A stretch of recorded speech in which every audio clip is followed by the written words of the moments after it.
والصلاة والسلام على عباده الذين اصطفى خصوصا على أفضلهم وخاتم النبيين محمد الأمين وعلى آله وصحبه أجمعين. أما بعد فأعوذ بالله من الشيطان الرجيم. بسم الله الرحمن الرحيم. الحمد لله رب العالمين الرحمن الرحيم مالك يوم الدين إياك نعبد وإياك نستعين اهدنا الصراط المستقيم صراط الذين أنعمت عليهم غير المغضوب عليهم ولا الضالين آمين. رب اشرح لي صدري ويسر لي امري واحلل عقدة من لساني يفقهوا قولي. اللهم ربنا الهمنا رشدنا واعذنا من شرور انفسنا. اللهم ارنا الحق حقا وارزقنا اتباعه وارنا الباطل باطلا وارزقنا اجتنابه. اللهم ربنا يسر لنا امورنا كلها واتمم لنا بالخير وتقبل منا فإنك خير المتقبلين آمین یا رب العالمین. معزز حاضرین اور محترم خواتین، ہم اللہ کے نام سے اس سال کی نماز تراویح کے ساتھ دورہ ترجمہ قرآن کا آغاز کر رہے ہیں. اس سے پہلے میں عرض کر چکا ہوں کہ اب میری عمر بھی کافی ہو چکی ہے، قمری حساب سے 68 برس مکمل ہو چکے ہیں، اور مختلف قسم کے عوارض بھی مجھے لاحق ہیں، اور بہت سے احباب نے اور رفقاء نے مشورہ دیا تھا کہ میں اتنا بڑا بوجھ اپنے ذمے نہ لوں، لیکن میں نے خالصتاً توکلاً علی اللہ اس کی ہمت کی، اس کا ارادہ کیا، اس کے لیے اہتمام بھی خصوصاً ہوا ہے. مجھے اندازہ ہے کہ اب میرے خیالات کی جو رو ہے وہ اب اتنی تیز نہیں ہے جتنی کبھی ہوا کرتی تھی. کراس ریفرنسز بھی جو ہیں قرآن حکیم کے وہ اتنے مستحضر نہیں ہیں جتنے کبھی ہوتے تھے، بلکہ واقعہ یہ ہے کہ میری زبان بھی بعض اوقات لڑکھڑاتی ہے، اس لیے کہ مجھے جو ادویات استعمال کرنی پڑتی ہیں ان کا اعصاب پر بھی اثر ہوتا ہے، اور جو ہمارے اعضائے رئیسہ ہیں ان پر بھی اثر ہوتا ہے. بہرحال ان سب کے علی الرغم اللہ کا نام لے کر آغاز کر رہے ہیں. میری انتہائی نگارش یہی ہے، تیرے نام سے ابتدا کر رہا ہوں. ابھی میں نے سورہ فاتحہ کی تلاوت کی اور آپ نے سماعت فرمائی. یہ سورہ مبارکہ مصحف کے اعتبار سے تو پہلی صورت ہے ہی، سب کو معلوم ہے، لیکن یہ بھی نوٹ کر لیجئے کہ یہ نزول کے اعتبار سے بھی سب سے پہلی مکمل صورت جو حضور پر نازل ہوئی وہ یہی ہے. اس سے قبل متفرق آیات نازل ہوئیں، 5 آیتیں سورہ علق کے آغاز میں، کچھ آیتیں سورہ قلم یا سورہ نون کے آغاز میں، کچھ آیتیں سورہ مزمل کی ابتدا کی، کچھ آیتیں سورہ مدثر کے آغاز کی. 5ویں وحی تقریباً اس پر اجماع ہے کہ یہ سورۃ الفاتحہ کی ہے، اور یہ مکمل سورت ہے جو حضور پر نازل ہوئی. سورۃ الفاتحہ کے معنی ہوئے افتتاحی سورت. فتح یفتح کے معنی ہے کھولنا، مفتاح کنجی کو کہتے ہیں، چابی کو. تو یہ اوپننگ سورہ آف دی قرآن، قرآن حکیم کی افتتاحی سورت. ویسے جیسا کہ میں تعارف قرآن کے ضمن میں عرض کر چکا ہوں، عربوں کا یہ مزاج تھا کہ جس چیز سے انہیں خصوصی محبت ہوتی تھی اس کے بہت سے نام رکھتے تھے. اس کے بھی بہت سے نام ہیں. سورۃ الفاتحہ سب سے عام ہے، لیکن الکافیہ، الشافیہ، ام القرآن، اساس القرآن، کم سے کم یہ 4 نام تو میں سمجھتا ہوں کہ ہر مسلمان کو مزید معلوم ہونے چاہیے، اور بھی بہت سے نام. اس سورہ مبارکہ کی بالاتفاق و بالاجماع 7 آیتیں ہیں، اگرچہ ان کی ترتیب میں کچھ اختلاف ہے. ایک رائے یہ رائے امام شافعی کی بھی ہے اور بصرہ کے جو قراء تھے ان کی بھی ہے کہ آیت بسم اللہ بھی سورہ فاتحہ میں شامل ہے، اس کا جز ہے، وہ اس کو شامل کر کے پھر 7 آیتیں بناتے ہیں، تو آخری جنہیں ہم 2 آیتیں سمجھتے ہیں صراط الذین انعمت علیہم غیر المغضوب علیہم ولا الضالین، وہ ان کے نزدیک ایک آیت ہے، تو گویا کہ نتیجہ یہ نکلا کہ آیتوں کی تعداد 7 ہی رہتی ہے۔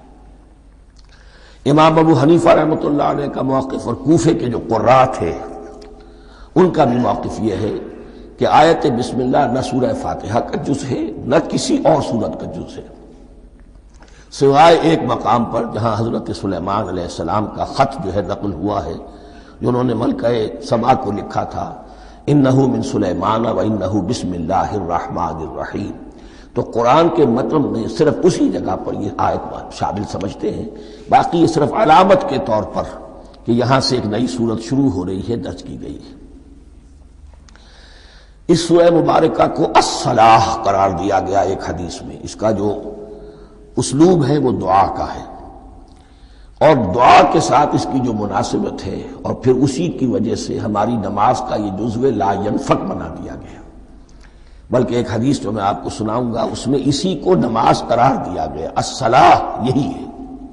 ویسے وہ حدیث مبارک موجود ہے من لم یقرأ بفاتحۃ الکتاب لا صلاۃ لمن لم یقرأ بفاتحۃ الکتاب، جو شخص سورہ فاتحہ کی تلاوت نہیں کرتا اس کی کوئی نماز نہیں۔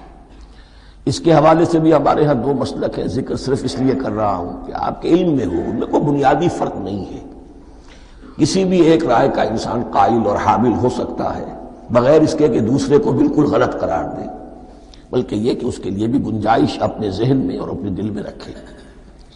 تو ایک رائے یہ ہے کہ یہ میں کیا عرض کر رہا تھا کوئی بھول گیا ہوں،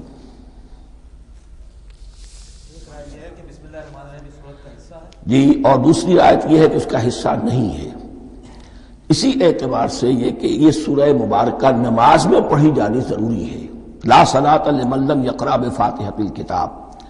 البتہ یہ اختلاف ہے، یہ بات جو میں ذکر کر رہا تھا جو ذہن سے نکل گئی، کہ آیا مقتدی جو ہے امام کے پیچھے کھڑا ہو کر جب نماز پڑھ رہا ہو تو کیا اس صورت میں بھی اس کے لیے لازم ہے کہ سورہ فاتحہ پڑھے؟ اس میں 2 رائے ہو گئی، بلکہ 3۔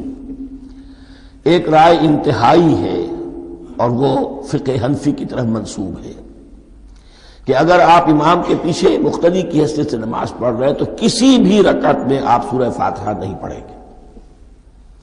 ایک دوسری بالکل برعکس رائے ہے، وہ امام شافعی رحمۃ اللہ علیہ کی ہے کہ ہر حالت میں چاہے امام جہری رکعت پڑھا رہا ہو جس میں وہ بلند آواز سے سورہ فاتحہ پڑھ رہا ہو اور چاہے وہ سری رکعت ہو، ہر حالت میں مقتدی کو بھی پڑھنی ہے۔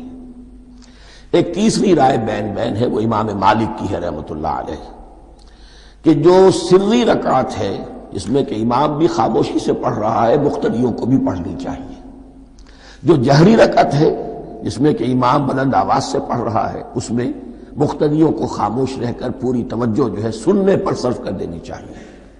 اذا قرئ القرآن فاستمعوا له وانصتوا، جب قرآن پڑھا جا رہا ہو تو پوری توجہ اس کے پڑھنے پر مرکوز کر دو اور خود خاموش رہو۔ میرے اپنی رائے میں یہ تیسری رائے سب سے زیادہ صائب ہے اور اس میں کسی طرح کی بھی کوئی پیچیدگی پیدا نہیں ہوتی۔ بہرحال اس سورہ مبارکہ کا جو اسلوب ہے میں نے عرض کیا دعائیہ ہے، البتہ قرآن مجید کے علم اور حکمت کے اعتبار سے، اس کے فلسفے کے اعتبار سے ایک بات سمجھ لینی چاہیے۔ قرآن کا فلسفہ یہ ہے کہ بنیادی ہدایت ہر انسان کے دل میں موجود ہے بالقوہ، پوٹینشلی۔ یہ جو قرآن مجید یا اللہ کی کتابیں نازل ہوتی ہیں یہ انہیں ایکٹیویٹ کرتی ہیں، وہ اندر کی جو ڈورمنٹ کانشسنس ہے، خابیدہ شعور جو ہے اسے بیدار کر کے اور پھر یہ کہ اسے اجاگر کرتی ہیں۔ ہر سلیم الفطرت انسان اور سلیم العقل انسان، 2 سلامتی شرط ہیں۔ سلیم الفطرت، نیچر پرورٹڈ نہ ہو، فطرت مسخ نہ ہو گئی ہو، عقل سلیم ہو، ان دونوں چیزوں کا نتیجہ یہ نکلتا ہے کہ وہ انسان از خود بغیر کسی وحی کی رہنمائی کے، بغیر کسی نبی کی تعلیم کے سے استفادہ کیے ہوئے از خود بھی کچھ حقائق تک پہنچ جاتا ہے۔ اور وہ حقائق کیا ہے؟ نمبر ایک یہ کہ اس کائنات کا ایک خالق ہے، وہ ایک ہے، اور وہ تمام صفات کمال سے متصف ہے۔ نمبر دو یہ کہ انسان کی زندگی صرف یہ زندگی نہیں ہے، بلکہ ایک اور زندگی ہے کہ جس میں اس زندگی کے اعمال کے نتائج برآمد ہوں گے۔ یہ دو باتیں، اس کی زیادہ وضاحت کے ساتھ جو ہے اس کا تذکرہ آئے گا سورہ لقمان میں، جہاں حضرت لقمان کی شخصیت کا تذکرہ ہے۔ لیکن یہاں صرف یہ بات سمجھ لیجئے کہ قرآن کا فلسفہ یہ ہے کہ ہر انسان میں، ہر فرد نوع بشر میں جو اپنی ولادت کے وقت مسلم ہوتا ہے، حضور کی حدیث ہے کل مولود یولد علی الفطرہ ابواہ یحودانہ او ینصرانہ او یمجسانہ، ہر بچہ نوع انسانی کا فطرت اسلام پر پیدا ہوتا ہے، وہ فطرت کے اندر وہ ہدایت ودیت ہے۔ اب اگر وہ فطرت بس نہیں ہوئی اور عقل جو ہے وہ صحیح رخ پر کام کر رہی ہے تو ان دو حقائق تک وہ انسان خود پہنچ جائے گا۔ لیکن ان دونوں حقائق تک پہنچنے کے بعد اب وہ دست بستہ دعا کرے گا کہ اے رب اب مزید ہدایت تو مجھے عطا فرما۔ ایک تو یہ کہ میں کیا کروں کیا نہ کروں، میری عقل اس میں ٹھوکر کھا سکتی ہے، میں کسی اچھی چیز کو بری سمجھ سکتا ہوں، کسی بری کو اچھی سمجھ سکتا ہوں، تو مجھے صحیح راستہ، صحیح راہ ہدایت پر چلا۔ یہ دعا ہے جو انسان کرتا ہے جبکہ وہ ایمان باللہ اور ایمان بالآخرہ تک خود پہنچ چکا ہوتا ہے، اور یہ سمجھتا ہے کہ صحیح زندگی کا رخ یہی ہے کہ جس رب کو میں نے پہچانا ہے کہ وہ اس کائنات کا خالق ہے اور مالک ہے اور رب ہے، میں اس کی بندگی کروں، اس کی اطاعت کروں، اس کا حکم مانوں، اس کے راستے پر چلوں۔ لیکن وہ راستہ کون سا ہے؟ اس کے لیے پھر دست بدعا ہوتا ہے کہ پروردگار تو میری رہنمائی فرما۔ یہ مقام ہے کہ جہاں آپ سمجھ لیجئے اپنے آپ کو بھی آج اس جگہ پر تصور کرتے ہوئے پھر اس سورہ مبارکہ کو پڑھیے کہ آپ اس مقام پر اللہ کے فضل و کرم سے پہنچ چکے ہیں کہ اللہ کو آپ نے پہچان لیا اور اس کی توحید کو جان لیا، اس کی جملہ صفات کمال سے آپ واقف ہو گئے۔ آپ یہ بھی جان گئے کہ بڑھ کر اس کے حضور میں حاضر ہونا ہے اور وہ حساب کتاب لے گا۔ پھر آپ نے یہ عہد بھی کر لیا کہ اب زندگی گزارنی ہے اس رب کی بندگی میں، اسی کی فرما برداری میں۔ اب یہاں کھڑے ہو کر آپ پوچھتے ہیں کہ اللہ مجھے وہ تفصیلی ہدایت عطا فرما، ایسا نہ ہو کہ کبھی میں کسی راستے پر چلتا ہوا کسی پگڈنڈی پر مڑ جاؤں اور وہ تھوڑی سی جو ڈیوییشن ہو میرے راستے کی وہ میری عاقبت کو برباد کر دے۔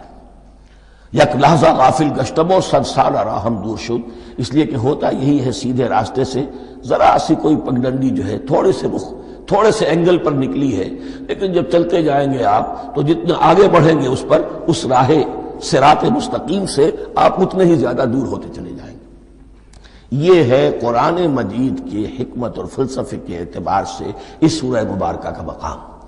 اب آئیے ہم بسم اللہ کرتے ہیں۔ بسم اللہ الرحمن الرحیم، شروع کرتا ہوں میں اللہ کے نام سے جو رحمان اور رحیم ہے۔ اس پر کچھ گفتگو ہو چکی ہے تعارف قرآن کے ضمن میں کہ رحمان اور رحیم دو نام ہیں کہ جو رحمت کے مادے سے نکلتے ہیں۔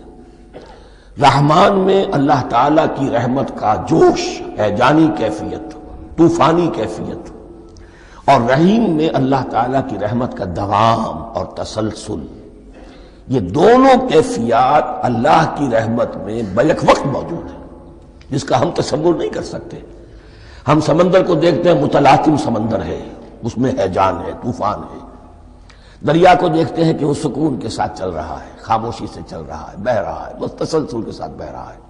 ہم ان دونوں کیفیات کو علیحدہ دیکھتے ہیں تو ہمارا ذہن ان دونوں کو بیک وقت اس کا تصور نہیں کر سکتا، تخیل ممکن نہیں۔ لیکن اللہ کی رحمت کی یہ دونوں شانیں مستقلاً ہر وقت موجود ہیں بیک وقت، اسی لیے ان دونوں کے درمیان کہیں حرف عطف نہیں آئے گا۔ بسم اللہ الرحمن الرحیم، الحمدللہ رب العالمین۔ کل حمد، اور حمد کو ذہن میں رکھ لیجئے، حمد مساوی ہے تعریف جمع شکر۔ عام طور پر ترجموں میں ایک لفظ لایا جاتا ہے، کل تعریف اللہ کے لیے، یہ کافی نہیں ہے۔ تعریف آپ کسی شے کی کر سکتے ہیں جس میں کوئی حسن ہے، خوبی ہے، کسی بھی اعتبار سے، خواہ آپ کو اس کے حسن و خوبی سے کوئی فائدہ حاصل نہیں ہو رہا۔ ایک پھول ہے، بہت خوبصورت ہے، بس ٹھیک ہے، خوبصورت ہے، آپ نے کہا، تعریف کر دی۔ شکر کرتے ہیں آپ اس شے کا جس سے آپ کو کوئی فائدہ پہنچا ہو، استفادہ ہوا ہو، آپ کی کوئی ضرورت پوری ہوئی ہو، آپ کی کوئی مشکل رفع ہوئی ہو۔ اور آپ دیکھیں گے کہ حمد میں یہ شکر کا پہلو غالب ہے۔ جتنی بھی دعائیں ہیں حضور سے منقول، شکر کے مقام پر وہاں حمد آتا ہے۔ بھوک لگی ہوئی تھی، کھانا کھایا، الحمدللہ الذی اطعمنی وسقانی۔ اب یہاں دیکھیے ترجمہ، تعریف نہیں، شکر ہے اس اللہ کا جس نے مجھے کھلایا اور پلایا۔ آپ بیت الخلاء سے باہر آئے، نجاستیں آپ سے دور ہو گئیں، طبیعت میں انشراح ہوا، الحمدللہ الذی اذھب عنی الاذی وعافانی۔ وہ شکر ہے اس اللہ کا جس نے اذیت بخش چیزیں مجھ سے دور کر دیں اور مجھے عافیت بخشی۔ تو یہ الحمدللہ رب العالمین، اللہ تعالیٰ کا حسن و کمال اور حسن و جمال اپنی جگہ بھی اس انتہا کا ہے کہ جتنی تعریف اس کا حق ہے ہم کر ہی نہیں سکتے، لیکن اس کے احسانات اور انعامات ہم پر اتنے ہیں کہ ہم ان کو بھی گن نہیں سکتے۔ لہذا ایک ہی احصاء ہم نے کر دیا الف لام کے ساتھ، الحمدللہ رب العالمین۔ تمام تعریفیں اور کل شکر اللہ کے لیے ہیں کہ جو تمام جہانوں کا پروردگار ہے، رب ہے، مالک ہے۔ رب میں ایک مفہوم ہوتا ہے ربوبیت کا، اور اس میں مفہوم شامل ہوتا ہے تربیت کا، ربیانی صغیرہ۔ تو مالک ہونا اور تربیت دینا، آپ جس شے کے مالک ہوں گے آپ چاہیں گے اس میں بڑھوتری ہو، اس میں اضافہ ہو، وہ نشو و نما پائے۔ تو یہ دونوں چیزیں آپس میں ایک دوسرے کا جڑی ہوئی ہیں، پروردگار بھی اور مالک بھی۔ عام طور پر عربی میں رب کا لفظ مالک کے لیے آتا ہے، رب البیت، رب الدار، رب المال۔ تو مالک وہاں پر ظاہر بات ہے کہ اس سے مراد کیا ہے، مال والا، گھر والا، گھر کا مالک۔ تو کل شکر اور کل تعریف اس اللہ کے لیے ہے جو تمام جہانوں کا مالک بھی ہے اور پروردگار بھی ہے۔ الرحمن الرحیم، رحمان ہے اور رحیم ہے۔ اب دوبارہ اس کی میں وضاحت نہیں کروں گا۔ مالک یوم الدین، یوم دین کا مختار مطلق ہے۔ دین عربی زبان میں کہتے ہیں بدلے کو، دناہم کما دانو، کما تدینو تو دانو، یہ کہاوت ہے۔ جیسے اردو میں ہم کہتے ہیں جیسا کرو گے ویسا بھرو گے، کما تدینو تو دانو۔ تو یہ ہے بدلہ، اس کا بنیادی مفہوم جو ہے وہ بدلہ ہے۔ تو بدلے کا ایک دن ہے جس دن فیصلہ ہوگا کہ کون کیا کما کر لایا ہے اور اسے کیا بدلہ ملنا چاہیے۔ آیا اس کا برائیوں کا پلڑا بھاری ہے کہ اسے سزا ملنی چاہیے، یا اس کی حسنات اور نیکیوں کا پلڑا بھاری ہے کہ اسے جزا ملنی چاہیے، اس کا انعام اور اکرام کے ساتھ معاملہ کیا جانا چاہیے۔ وہ ایک دن ہے، اسے ہم یوم القیامہ کہتے ہیں۔ اور لیکن اصل بات جو یہاں کہی گئی، یعنی ایک جملے میں تین باتوں کا اعتراف ہو رہا ہے۔ بعث بعد الموت، ایک دن آئے گا کہ ہم مرنے کے بعد تمام انسان اٹھا لیے جائیں گے، پھر حساب و کتاب، پھر اللہ کے ہاں حاضری ہوگی اور حساب کتاب ہوگا۔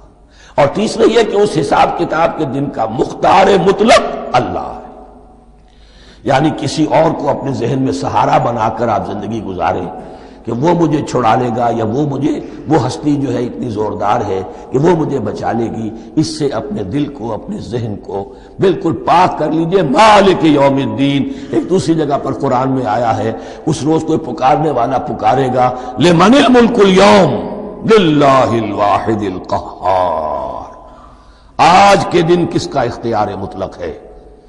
اور پھر کہا جائے گا اللہ کے لیے، الواحد قہار، جو پوری طرح چھایا ہوا ہے، مستولی ہے۔ تو مالک یوم الدین، جو جزا و سزا کے دن کا مالک ہے۔ اب یہاں سے کلام ایک رخ بدل رہا ہے۔ ابھی تک تو یہ غائبانہ انداز میں کلام ہو رہا ہے، اللہ سے خطاب نہیں آیا اس میں ابھی۔ الحمدللہ رب العالمین الرحمن الرحیم مالک یوم الدین۔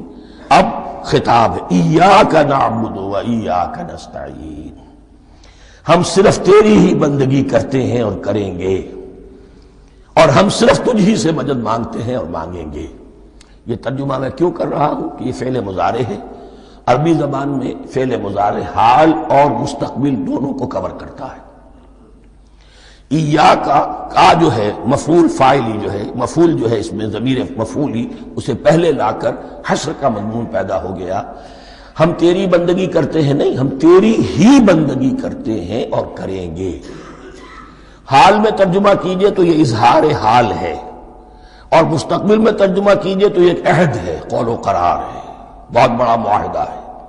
وَإِيَّاكَ نَسْتَعِينُ، اور صرف تجھ ہی سے مدد مانگتے ہیں اور مانگیں گے۔ اس میں بھی حال کا ترجمہ اظہار حال، اللہ کرے کہ واقعی ہمارا حال وہی ہو، جب ہم یہ الفاظ کہتے ہیں تو واقعتاً ہم اس پر پورے اتر رہے ہوں کہ اسی کی بندگی کر رہے ہوں اور اسی سے ساری استعانت اور استمداد کر رہے ہیں۔ جہاں تک مستقبل کا تعلق ہے وہ پھر ایک عہد ہے۔ اہدنا الصراط المستقیم، یہ مقام وہ آ گیا کہ یہاں تک تو اے پروردگار ہم پہنچ گئے تیرے فضل سے، تیرے کرم سے۔ فطرت سلیمہ بھی تیری عطا کردہ تھی، عقل سلیم بھی تیری ودیعت کردہ تھی، ان دونوں کی روشنی سے ہم یہاں تک تو پہنچ گئے۔ اب ہماری جو ضرورت ہے، احتیاج ہے، وہ کیا ہے؟ اہدنا الصراط المستقیم، ہدایت بخش ہمیں سیدھے راستے کی۔ یہاں دو باتیں سمجھ لیجئے۔ انفرادی سطح پر انسان کے لیے نہ معلوم کتنے مرحلے آتے ہیں ہر روز کہ جس میں وہ ایک چھٹک کر کھڑا ہو جاتا ہے، یہ کروں یا یہ کروں، دو آلٹرنیٹو سامنے آ رہے ہیں، فیصلہ کرنا مشکل ہو رہا ہے۔ قدم قدم پر ہدایت کی ضرورت ہے۔ اور اجتماعی طور پر نوع انسانی تین بڑے بڑے تمدنی مسائل میں واقعہ یہ ہے کہ تسلیم کر لیا جانا چاہیے کہ عقل انسانی اس کو راستہ نہیں دکھا سکتی۔ عام معاشرتی سطح پر مرد اور عورت کے درمیان حقوق اور اختیارات کا کیا توازن ہو، ناممکن ہے، انسان طے نہیں کر سکتا۔ انسان یا مرد ہے یا عورت ہے۔ عورت سوچے گی اپنے لحاظ، اپنے جذبات کا، اپنے خیالات کا لحاظ رکھے گی، مرد کے جذبات و احساسات کا اسے اس کا کوئی تصور ہی ممکن نہیں۔ مرد سوچے گا اسے اپنے احساسات معلوم ہے، لیکن یہ کہ عورت کے احساسات سے وہ نابلد ہے، ان کو محسوس کر ہی نہیں سکتا۔ لا محالہ وہ اپنے بارے میں وہ جو بھی نظام بنائے گا اس میں وہ اپنی بالادستی رکھے گا۔ وہ تو ایک ہی ہستی ہو سکتی ہے کہ جو دونوں کی خالق ہے، مرد کی بھی عورت کی بھی، اور اس کو دونوں سے محبت ہے، دونوں کا خیر خواہ ہے، دونوں کا رب ہے، دونوں کو پروان چڑھانا چاہتا ہے۔ اسی طرح فرد اور معاشرہ یا ریاست، حکومت اور ریاست ہمیشہ یہ چاہتی ہے کہ سارے اختیارات ہمارے ہاتھ میں آ جائیں، ٹوٹلیٹیرین سوسائٹی ہو، بس ہم حکم دیں اور لوگ اس پر چلیں۔ افراد یہ چاہتے نہیں، ہمیں آزادی ہونی چاہیے۔ اب آپ دیکھیے کہ دنیا میں کتنے جھگڑے چلتے ہیں اسی پر، فریڈم فریڈم فریڈم۔ وہ فریڈم واقعتاً اپنی جگہ پر ایک شے ہے، افراد کی آزادی ہونی چاہیے، لیکن افراد کی آزادی اتنی نہ ہو جائے کہ وہ مادر پدر آزاد ہو جائے، کوئی قانون، کوئی قاعدہ، کوئی اخلاقی کوئی حدود اور قیود جو ہے ان کا پابند نہ رہے۔ تو اب کہاں ہے وہ نقطہ اعتدال کہ جس میں انسان کی انفرادی آزادی، انفرادی اختیار اور ادھر اجتماعی مصلحتیں جو ہیں ان کو بیلنس کیا جا سکے؟ انسان طے نہیں کر سکتا، صرف اللہ ہی اس کے لیے نظام دے سکتا ہے۔ تیسرا مسئلہ ہے سرمایہ اور محنت، اس میں کیا توازن ہو؟ سرمایہ اور محنت دونوں مل کر کچھ بنا رہے ہیں، کچھ پروڈیوس کر رہے ہیں۔ اب اس میں نفع جو ہوا ہے اس میں سرمایہ کا کتنا حصہ ہونا چاہیے اور لیبر کا کتنا ہونا چاہیے، کون طے کر سکتا؟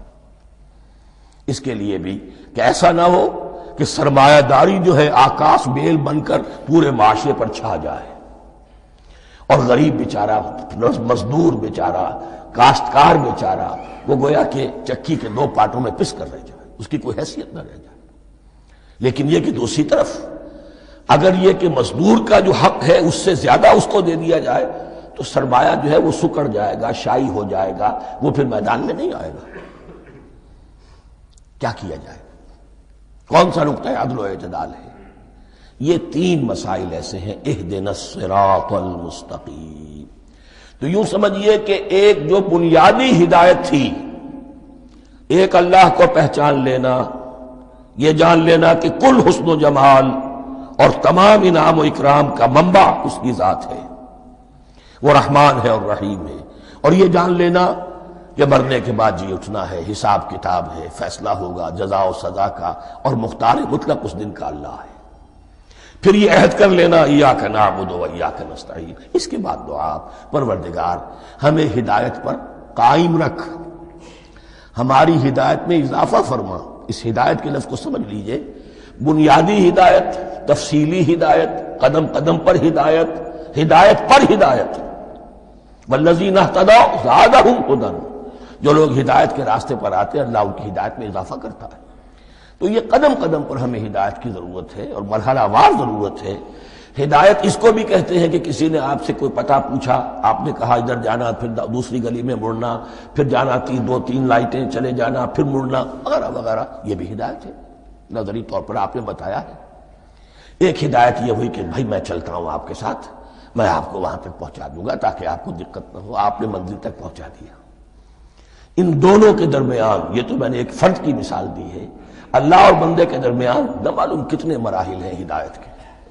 تو کسی وقت بھی انسان اپنے آپ کو ہدایت خداوندی سے مستغنا نہیں سمجھ سکتا، اور نہیں تو پروردگار جو ہدایت دی ہے اس پر ہدایت پر قائم رکھ۔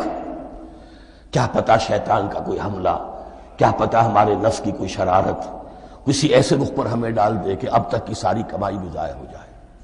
لہذا یہ نہ سمجھیے کہ جب یہ ساری چیزیں ان کو معلوم تھی، ان چیزوں کا تو اقرار کر رہے تو اب ہدایت کون سی مانگ رہے؟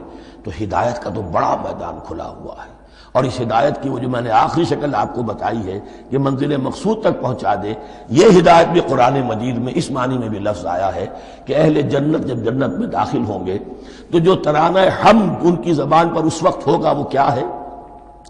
الحمدللہ الذی ہدانا لہذا وما کنا لنہتدی لولا ان ہدانا اللہ۔ کل شکر اس اللہ کا جس نے ہمیں یہاں تک پہنچا دیا، ہدایت دی یہاں تک پہنچا دیا، اور ہم ہرگز نہ پہنچ پاتے، ہم ہرگز ہدایت یافتہ نہ ہو سکتے اگر اللہ ہی ہمیں ہدایت نہ دیتا۔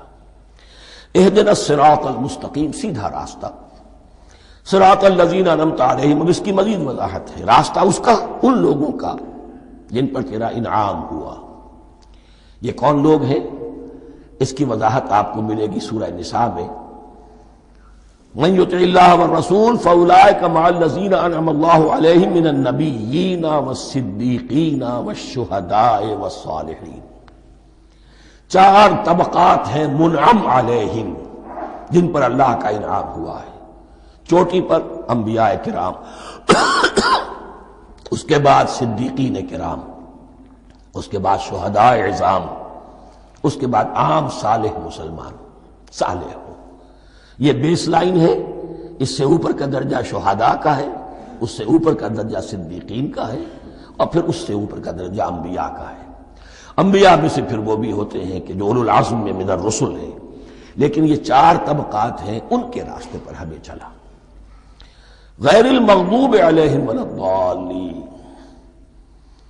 جو مغضوب علیہم نہیں ہوئے، جن پر تیرا غضب نہیں ہوا، اور غضب ہوتا ہے ان پر کہ جو ہدایت کے واضح ہونے کے بعد ہدایت کو ترک کر دیں، وہ ہے مغضوب علیہم۔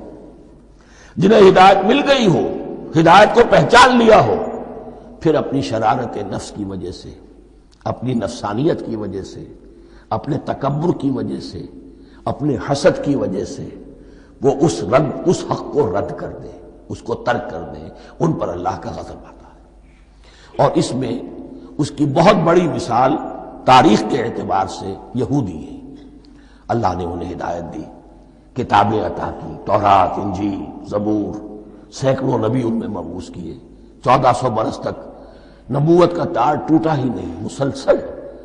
ابتدا میں بھی 2 نبی، موسیٰ اور ہارون، اور اختتام پر بھی 2 نبی، عیسیٰ اور یحییٰ علیہ السلام، اور ان کے مابین کوئی لمحہ نہیں آیا ہے تاریخ بنی اسرائیل میں جبکہ کوئی نہ کوئی نبی موجود نہ ہو۔ لیکن انہوں نے اپنی شرارت نفس کی وجہ سے ہدایت تورات سے بھی منہ موڑا، اور پھر سب سے بڑی بات یہ کہ ہدایت محمدی سے، ہدایت قرآنی سے بھی صلی اللہ علیہ وسلم منہ موڑا، وہ ہے مغضوب علیہم ولا الضالین، اور نہ ہی گمراہ ہوئے۔ یہ لفظ جو آتا ہے عربی زبان میں گمراہ کا بھی ہے اور تلاش حق میں بھٹکنے والے کا بھی ہے۔ ایک وہ شخص ہے جس پر حق ابھی واضح نہیں ہوا، وہ تلاش میں ہے، اس کے لیے بھی ضال کا لفظ آئے گا اسی طرح کوئی شخص کسی کے عشق اور محبت میں ایسا ہو جائے، دیوانہ ہو جائے، اس کو بھی ضال کہتے ہیں، یعنی اس کے اوپر جذبات کا اتنا غلبہ ہو گیا ہے کسی کی محبت اور عشق کی بنا پر۔ تو حضور کے لیے یہ لفظ آیا ہے وَوَجَدَكَ ضَالًّا فَهَدَىٰ، اور یہ تو سورۃ الضحیٰ ہے، اکثر بیشتر لوگوں کو یاد ہوگی۔ تو یہ جو ضال کا لفظ ہے، اس میں سمجھ لیجئے ضروری نہیں ہے کہ وہ گمراہ ہو، بلکہ وہ بھی کہ جو ابھی راہ ہدایت کی طلب میں، اس کے حصول کے لیے اس کی تلاش میں کوشاں ہیں، اور وہ بھی کہ جو کسی مغالطے کی وجہ سے حق سے منحرف ہو جائے۔ یہ بھی جان لیجئے کہ ایک ہے بدنیتی، تکبر، حسد، حق کو جان کر پہچان کر رد کر دینا یا چھوڑ دینا یا ترک کر دینا، ایک ہے کسی غلطی میں، کسی جذبات کے اندر آ کر، کسی غلو کے اندر مبتلا ہو کر اور حق سے منحرف ہو جانا۔ اس کی جو سب سے بڑی مثال ہے وہ نصارہ ہے، عیسائی ہے۔ حضرت مسیح کو انہوں نے مانا لیکن غلو کیا، یہ لفظ آئے گا آگے، لا تغلو فی دینکم، اپنے دین میں غلو نہ کرو۔ جیسے ہمارے ہاں بھی بعض لوگ ہیں جو حضور صلی اللہ علیہ وسلم کی تعریف میں، حضور صلی اللہ علیہ وسلم کے ساتھ اپنی محبت کے اظہار میں غلو کر جاتے ہیں۔ یہ انتہا درجے کو ہو گیا تھا حضرت مسیح علیہ السلام کے ماننے والوں میں، اور اس کی بنا پر انہوں نے تثلیث کا عقیدہ ایجاد کر لیا اور حضرت مسیح علیہ السلام کو اللہ کا بیٹا بنا دیا۔ تو اس کی سب سے بڑی مثال ضالین کی اس اعتبار سے کہ ہدایت پانے کے بعد کسی بدنیتی سے نہیں بلکہ کسی اچھے جذبے میں غلو کی وجہ سے رسول سے محبت کرنا تو اچھا جذبہ ہے، لیکن یہ محبت بھی ایک حد میں رہنی چاہیے۔ غلو کرے گی تو ظاہر بات ہے کہ اس کے بعد وہ گمراہی کی طرف لے جائے گی۔ تو یہ ہے اس سورہ مبارکہ کا ترجمہ، اور اس کے بعد آخر میں آمین کہنا یہ مسنون بھی ہے، کہنا چاہیے۔ البتہ اختلاف یہاں بھی صرف اتنا ہے کہ نماز میں جب آپ امام کے ساتھ ہیں، وہ اگر جہری قرات کر رہا ہے تو آیا اس کے بعد آپ کو بھی بالجہر کہنا ہے آمین یا نہیں کہنا، یہ اختلاف ہے، ان میں کوئی فرق واقع نہیں ہوتا۔ یہ چیز متفق علیہ کہ کہنا ہے آمین، بلکہ یہ آمین تو یہودیوں میں ہے، یہ آمین جو ہے یہ عیسائیوں میں بھی ہے۔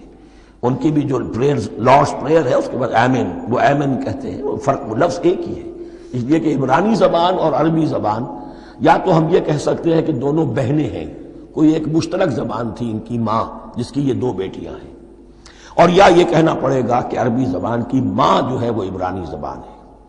بہرحال بڑا قریبی رشتہ عربی کا اور عبرانی کا ہے، اس اعتبار سے وہ آمین۔ اب آپ کو معلوم ہے ہم السلام علیکم وہ کہتے ہیں، وہ سلام کہتے ہیں، فرق کیا ہے؟ وہ تو تلفظ کا فرق ہے۔ اسی طریقے سے اور بہت سے الفاظ ہیں، میں بعد میں بتا۔ اب میں اس سورہ مبارکہ کے بارے میں خاص حدیث آپ کو سنانا چاہتا ہوں، اور اسی سے در حقیقت جو امام ابو حنیفہ کا موقف ہے رحمۃ اللہ علیہ، اس کی حقانیت مزید مبرہن ہو جائے گی۔ یعنی کیا کہ آیت بسم اللہ سورہ فاتحہ کا جز نہیں ہے، سورہ فاتحہ الحمدللہ رب العالمین سے شروع ہوتی ہے۔ وہ میں آپ کو بتانا بھول گیا کہ جن کے نزدیک یہ سورت کا جز ہے وہ پھر جہری قرات میں بسم اللہ الرحمن بھی بلند آواز سے کہیں گے، اور جن کے نزدیک یہ سورہ فاتحہ کا جز نہیں ہے وہ نہیں کہیں گے، وہ الحمدللہ رب العالمین سے قرات کریں گے۔ تو کوئی فرق نہیں ہے بنیادی۔ یہ حدیث جو ہے یہ مسلم شریف میں ہے اور حدیث قدسی ہے، اس کے راوی حضرت ابو ہریرہ ہے رضی اللہ تعالی عنہ، اور اس حدیث نے اس سورت کے مضامین کا نہایت عمدہ تجزیہ کر دیا ہے۔ حدیث کے الفاظ سن لیجئے، قسمت الصلاۃ بینی و بین عبدی نصفین۔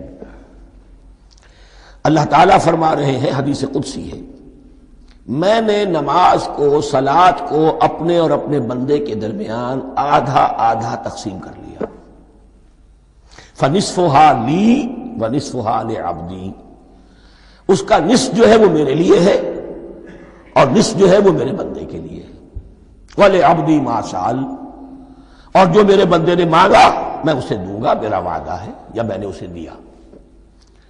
اس کے بعد اس کی تفصیل آتی ہے، اذا قال العبد، جب بندہ کہتا ہے الحمدللہ رب العالمین، قال اللہ حمدنی عبدی، جب بندہ کہتا ہے الحمدللہ رب العالمین، اللہ فرماتا ہے میرے بندے نے میری حمد کی۔ وَإِذَا قَالَ الرَّحْمَنِ الرَّحِيمِ قَالَ اللَّهُ اثْنَى عَلَيَّ عَبْدِي، جب بندہ کہتا ہے الرحمن الرحیم، اللہ فرماتا ہے میرے بندے نے میری ثنا کی۔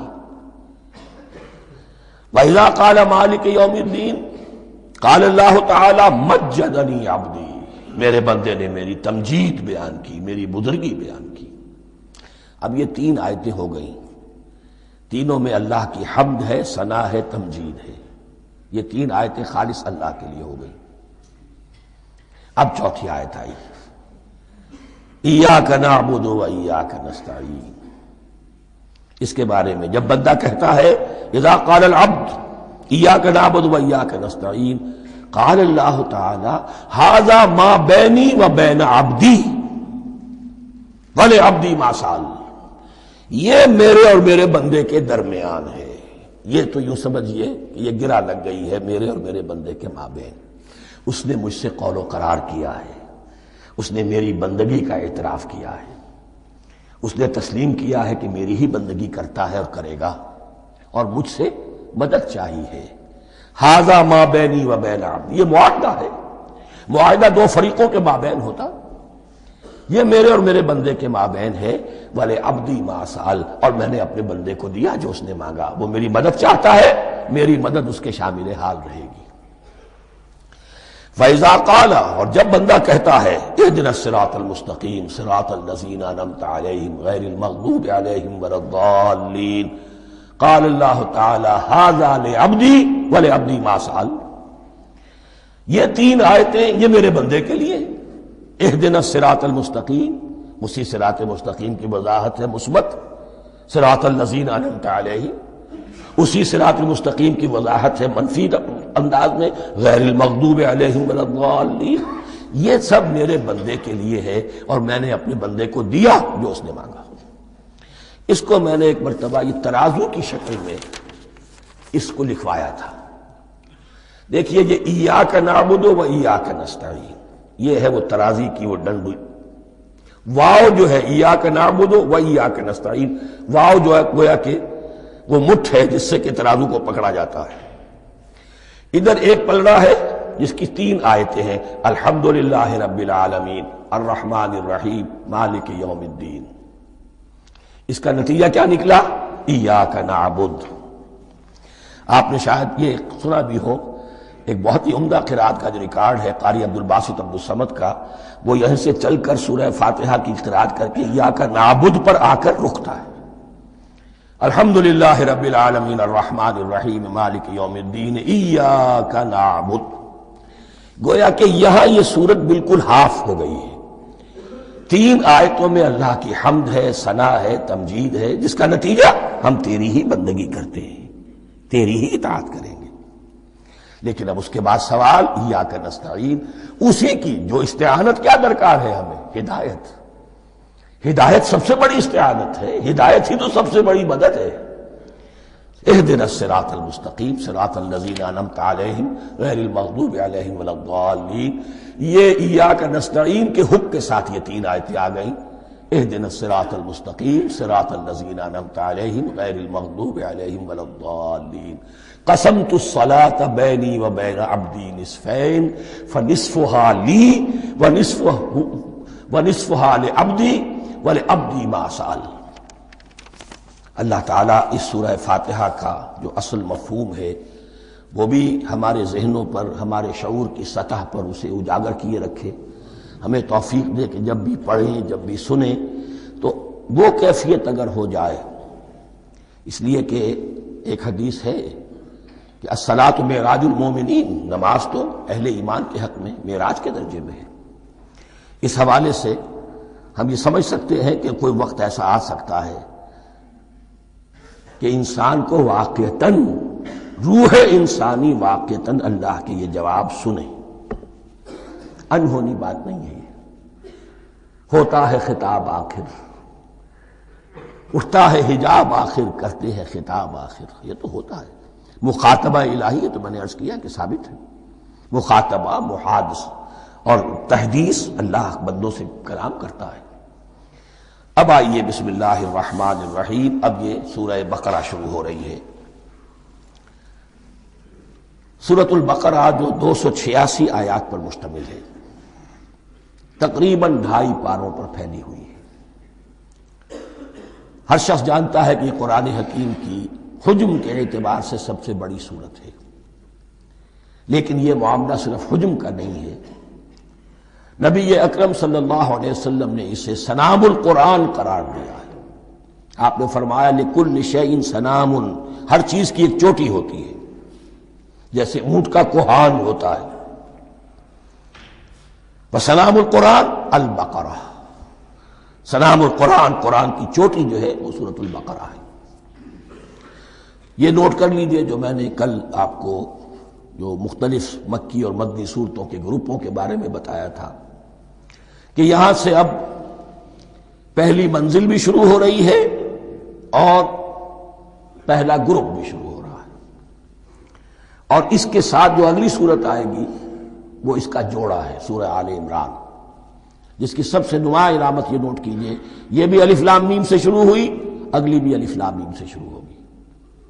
اس کے بعد دو صورتیں مدنی اور ہیں، لیکن ان دونوں میں نہ حروف مقطعات ہے نہ کوئی اور تمہیدی کلام ہے، براہ راست خطاب سورہ نساء میں یا ایھا الناس اور سورہ مائدہ میں یا ایھا الذین آمنوا، کوئی تمہیدی بات نہیں، کوئی حروف مقطعات نہیں، براہ راست خطاب۔ وہ ایک جوڑا ہے سورہ نساء اور سورہ مائدہ، اور یہ ایک جوڑا ہے سورہ بقرہ اور سورہ آل عمران۔ سورہ بقرہ اور سورہ آل عمران کو نبی اکرم صلی اللہ علیہ وسلم نے الزہراوین بھی قرار دیا ہے۔ زہرا کہتے ہیں بڑی روشن چیز کو، یہ حضرت فاطمہ رضی اللہ تعالی عنہا کے نام کے ساتھ آتا ہے، فاطمۃ الزہراء، تو زہرا بہت روشن دمکتی ہوئی شے۔ الزہراوین، یہ دو نہایت دمکتی ہوئی صورتیں ہیں جو قیامت کے دن دو بدلیوں کی شکل میں ظاہر ہوں گی، حضور نے فرمایا، اور جو لوگ ان صورتوں سے محبت کرتے تھے ان پر سایہ کریں گی۔ اللہم ربنا اجعلنا منہم، ہمیں اللہ تعالیٰ ان میں شامل فرما دے۔ اس سورہ مبارکہ کو دو حصوں میں تقسیم سمجھیے۔ ویسے تو یہ کہ رکوع آئیں گے، پارے بھی بدلیں گے اس میں، لیکن حصے دو ہیں۔ پہلے حصے میں اصل روح سخن سابقہ امت مسلمہ سے ہے، یہود سے، بنی اسرائیل سے۔ دوسرے حصے میں اصل خطاب موجودہ امت مسلمہ سے ہے، امت محمد سے صلی اللہ علیہ وسلم۔ پہلے حصے میں 18 رکوع ہیں لیکن آیات 152 ہیں، دوسرے حصے میں 22 رکوع ہیں لیکن آیات 134 ہیں۔ گویا کہ اس سے آپ کو توازن نظر آئے گا کہ اگرچہ ادھر رکوعوں کی تعداد کم ہے 18 لیکن آیات کی تعداد زیادہ ہے 152، دوسرے حصے میں رکوعوں کی تعداد زیادہ ہے 22 لیکن آیات کی تعداد 134۔ اسی لیے اس کا ایک نام میں نے تجویز کیا ہے، وہ اس لیے تاکہ کچھ حقائق آپ کے ذہنوں میں ان ناموں کے حوالے سے بھی انشاءاللہ محفوظ ہو جائیں گے۔ سورۃ الامتین، دو امتوں کی سورت، اس لیے کہ تقریباً نصف اس کی ساری بحث جو ہے، مرکزی بحث، وہ سابقہ امت مسلمہ بنی اسرائیل، اور دوسرا نصف اس میں سارا خطاب وہ ہے موجودہ امت مسلمہ یعنی امت محمد صلی اللہ علیہ وسلم۔ اس کا جو پہلے 18 رکوع ہے یا پہلا حصہ ہے، اس کے اندر ڈویژن فردر ہوگی ورٹیکل، عمودی، پہلے 4 رکوع، پھر 10 رکوع، پھر 4 رکوع۔ لیکن جو 22 رکوع ہیں دوسرے حصے کے، دوسرے نصف کے، اس میں ڈویژن جو ہے جو ہاریزونٹل ہے، وہ افقی تقسیم ہے، عمودی نہیں، افقی، وہ میں بعد میں بیان کروں گا جب ہم وہاں پہنچ جائیں گے۔ ان کو پہلے سمجھ لیجئے، اس پہلے حصے کی جو تقسیم میں نے کی ہے، پہلے 4 رکوع، پھر 10 رکوع اور پھر 4 رکوع۔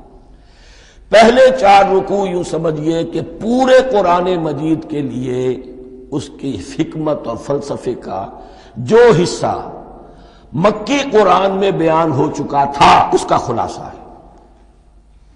جب یہ صورت نازل ہو رہی ہے تو یہ تو مدینہ میں حضور تشریف لا چکے ہیں، 12-13 سال جو ہے گزر چکے ہیں، اور ان 12-13 سالوں کے دوران 2/3 قرآن نازل ہو چکا ہے۔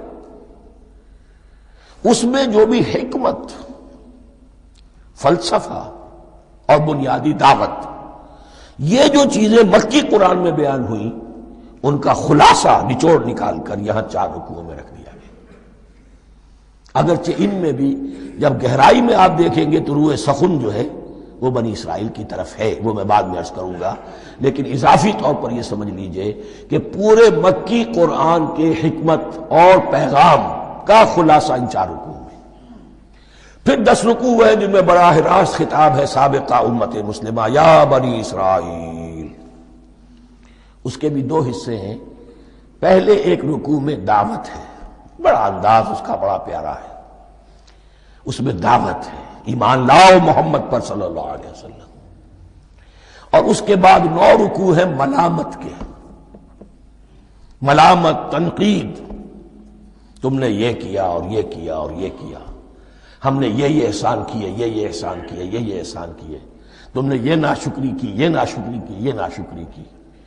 اور اس سب کا نتیجہ آخری 4 رکوعوں میں ہے کہ اب تمہیں اس منصب سے معزول کیا جا رہا ہے جس پر تم 2000 برس تک 2000 برس تک فائز رہے ہو، اور تمہیں ہٹا کر اب ایک نئی امت محمد کی شکل میں جو وجود میں آ چکی ہے صلی اللہ علیہ وسلم، اسے اس پر فائز کیا جا رہا ہے۔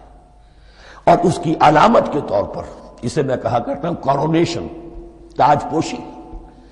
ایک امت معزول، دوسری امت اس کا نصب ہو رہا ہے، اس کی تاج پوشی کے لیے سمبل، علامت کیا ہے؟ قبلہ تحویل۔ وہ قبلہ یروشلم سابقہ امت کا قبلہ اب ادھر رخ نہیں ہوگا، اب اہل توحید کا قبلہ یہ مکے کی طرف ہوگا، بیت اللہ کی طرف ہوگا۔ تو تحویل قبلہ کا مضمون ہے جو ان 4 رکوعوں میں آتا ہے۔ تو یہ میں نے تھوڑی سی تمہید جو ہے آپ کے سامنے رکھ دی ہے۔ اب بسم اللہ کیجئے۔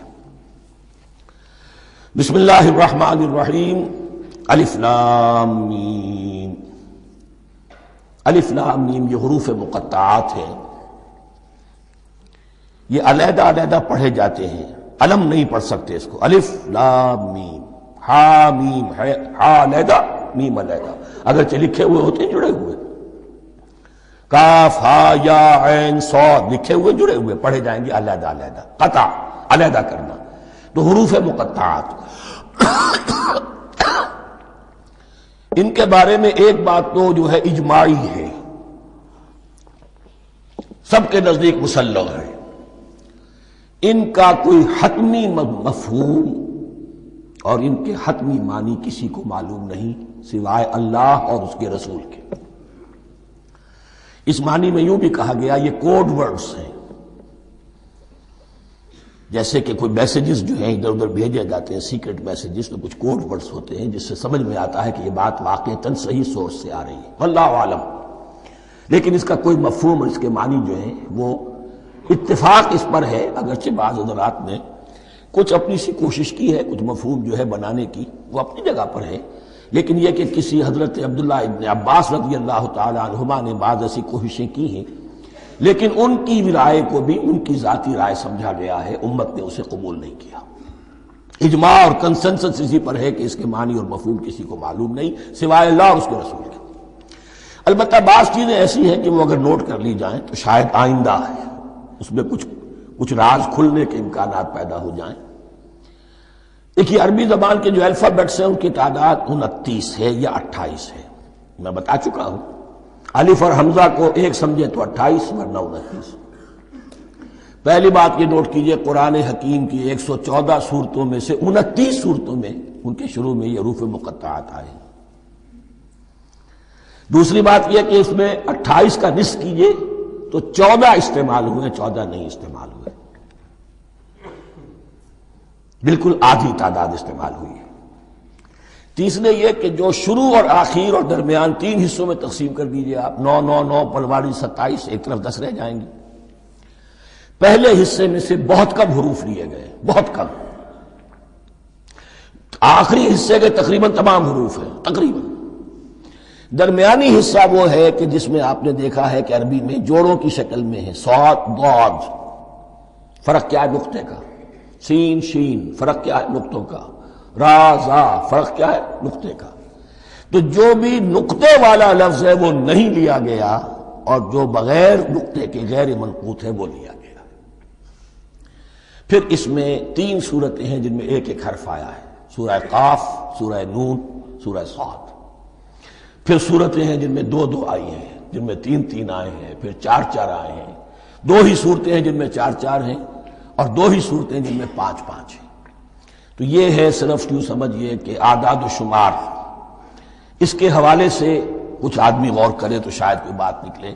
باقی وہ مثال میں آپ کو بتا دیتا ہوں کہ حضرت عبداللہ ابن عباس نے ایک رائے ظاہر کی کہ الف لام میم در حقیقت ایک جملے کا خلاصہ ہے۔ انا اللہ اعلم، پہلا لفظ انا، اس کا الف لے لیا، درمیانی لفظ اللہ، اس کا درمیانی لام لے لیا، تیسرا لفظ اعلم، یہ آخری لفظ ہے، آخری حرف میم لے لیا۔ انا اللہ اعلم، میں اللہ جانتا ہوں، واللہ اعلم، واقعتاً اللہ ہی جانتا ہے۔ یہ حضرت عبداللہ ابن عباس کی رائے ہے، لیکن اگرچہ انہیں حبر الامت مانا گیا ہے، لیکن یہ کہ ان کی اس رائے کو بھی اکثر و بیشتر مفسرین نے قبول نہیں کیا۔ اب جو پہلے 2 رکوع ہیں اس سورہ بقرہ کے، ان کے بارے میں تعویل عام اور تعویل خاص کا ایک بڑا بنیادی فرق ہے جو نوٹ کر لینا چاہیے۔ جس وقت یہ سورت نازل ہو رہی ہے، میں عرض کر چکا ہوں کہ 12 سال ہو چکے تھے حضور کو اپنا فریضہ نبوت و رسالت ادا کرتے ہوئے۔ ایک جماعت اچھی بھلی تیار ہو چکی تھی جنہوں نے حضور کی دعوت پر لبیک کہا، ایمان لائے اور آپ کی تعلیمات پر عمل کیا۔ وہ ایک گروہ موجود تھا، یہ ابو بکر ہے، یہ عمر ہے، یہ عثمان ہے، یہ طلحہ ہے، یہ زبیر ہے، یہ عبد الرحمن ابن عوف ہے، یہ مصعب بن عمیر ہے، دیکھ لو۔ اور ایک گروہ وہ تھا کہ جو حق کو جان کر پہچان کر محض اپنی ضد اور حق درمی کی باعث وہ کفر پر اڑ گیا تھا۔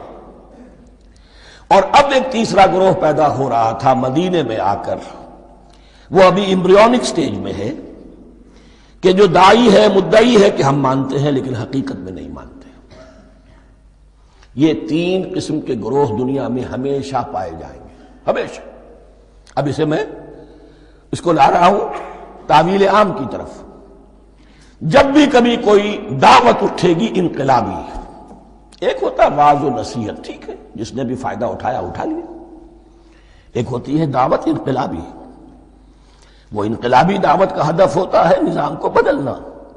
نظام بدلتا ہے تو ظاہر بات ہے کہ جو لوگ اس نظام میں جن کے ویسٹڈ انٹرسٹ ہیں اور جن کو پریولیجز حاصل ہیں، جن کے مفادات ہیں، وہ تو لازماً اپنے نظام کا تحفظ کریں گے۔ ٹکراؤ ہوگا، تصادم ہوگا، تصادم میں جانی نقصان بھی ہوگا، مالی نقصان بھی ہوگا۔ یہ گویا کہ کسی انقلابی دعوت کے لوازم ہیں۔ اگر یہ شے نہ ہو تو دعوت انقلابی ہے ہی نہیں۔ اس اعتبار سے ہر انقلابی دعوت کے جواب میں 3 طبقے پیدا ہو جاتے ہیں۔ ایک وہ کہ جو اس دعوت کو قبول کرتے ہیں دیانت کے ساتھ، خلوص کے ساتھ، اخلاص کے ساتھ، اور پھر پوری جواں مردی کا ثبوت دیتے ہیں، ہر چہ بعد آباد، اب جو آئے سو آئے، جان دینی پڑے حاضر ہیں، مال دینا پڑے حاضر ہیں، کوئی تکلیف آئے، کوئی مشقت آئے، کوئی مصیبت آئے، کوئی قربانی کرے، حاضر۔ جب پکارا گیا، واپس نہیں پھیرا کوئی فرمان جنوں کا، اور تنہا نہیں لوٹی کبھی آواز جرس کی۔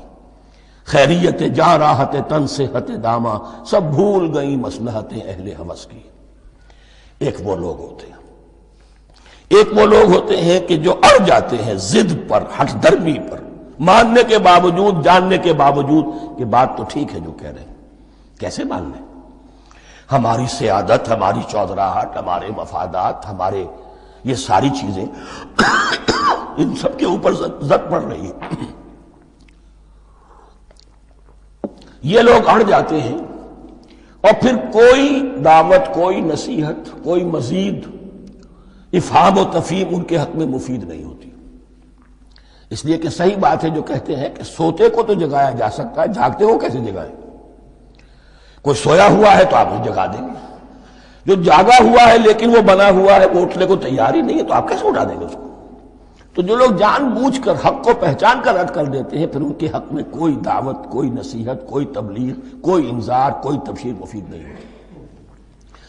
تیسرا درجہ ایسے لوگوں کا ہوتا ہے جو یا تو شروع میں آتے ہی شرارت کے ارادے سے ہیں، کوئی مصلحت ہے جس کی وجہ سے اس دعوت کو قبول کر لیا، کوئی ذاتی منفعت ہے جس کے لیے قبول کر لیا، یا یہ کہ شروع میں تو اخلاص کے ساتھ آتے ہیں لیکن جب قربانی دینے کا وقت آتا ہے تو ان کے اندر سیرت و کردار کی وہ مضبوطی نہیں ہوتی کہ ہر چباد آباد، یہ نہیں ہوتی، وہ پھر ڈگمگاتے رہتے ہیں، کبھی کچھ چلے پھر کہیں ٹھٹک کر رہ گئے، پھر کہیں کچھ چلے پھر ٹھٹک کر رہ گئے۔ یہ تیسرا طبقہ ہے کہ جو کہتا ہے، دعوی مدعی ہے کہ ہم نے مانا ہے، قبول کیا ہے، بات ٹھیک ہے، کچھ تھوڑا بہت چلتے بھی ہیں لیکن جہاں مشکل آئی ٹھٹک کر کھڑے ہو گئے، اونجے منہ گر پڑے۔